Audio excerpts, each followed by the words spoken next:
Et voilà, on commence par dire que le manioc représente un aliment de base pour la plupart des populations africaines, au point que certains pays d'Afrique de l'Ouest ont le mérite d'être appelés pays du manioc.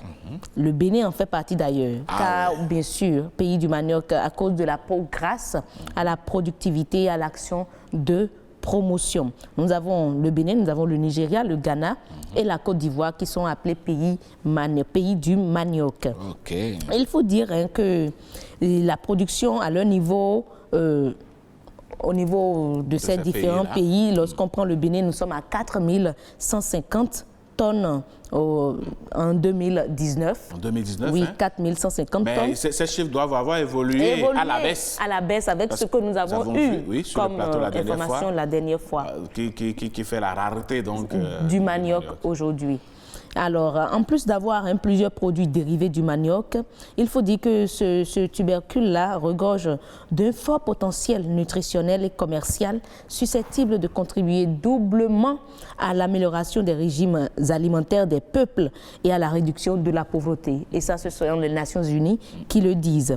Et notons alors que notre continent aurait totalisé à lui seul plus de la moitié de la production mondiale, soit 155 000 du manioc. 155 962 tonnes de manioc contre 277 000, voilà, 955 tonnes en 2017. On comprend alors la place qu'occupe le manioc dans les habitudes alimentaires de l'Afrique subsaharienne et même au Bénin au regard de ces chiffres et comment il peut participer à équilibrer les tendances socio-économiques de ses habitants. Mais en ville, ici, c'est rare d'avoir du manioc dans les assiettes. Ah oui, c'est rare. Mais il y a quand même de ces vendeuses-là. Oui, il y a des bonnes dames qui en importent, qui en importent des villages, qui ramènent et qui font la cuisine. Voilà, la cuisine, qui font bouillir le manioc. Le manioc, oui. Est-ce que vous avez déjà accompagné le manioc par du abobo, haricot, une fois? Ah, ça marche. Je l'ai fait. Ah, ben voilà, vous connaissez les bonnes choses. Je l'ai fait, franchement. C'est succulent, c'est délicieux. Surtout, il y a le type de manioc. Oui. On appelle ça egbawo. Voilà. Je sais pas comment on peut l'expliquer. Voilà, c'est le type de manioc qui n'est pas dû à la cuisson. Ou bien. Il y a un type de manioc, ce n'est pas dur, c'est blanc. C'est blanc à l'intérieur, façon. Et puis bon, quand vous accompagnez ça...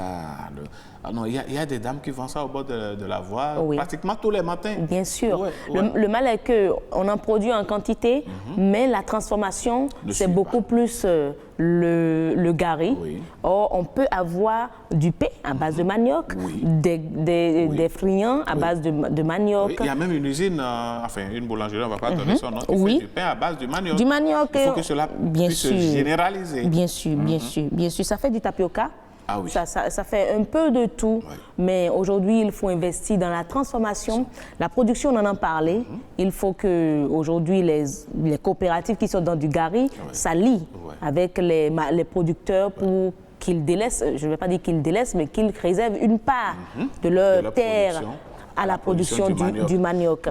Parce que le coton seul ne suffira pas à nourrir tout le pays. Mais voilà quelques informations que nous avons pu apporter à nos téléspectateurs. Merci à vous. C'est moi. Vous nous donnez des idées si on a quelques hectares quelque part. Ah oui, c'est une filière porteuse. Oui, mesdames et messieurs, il faut penser à ça.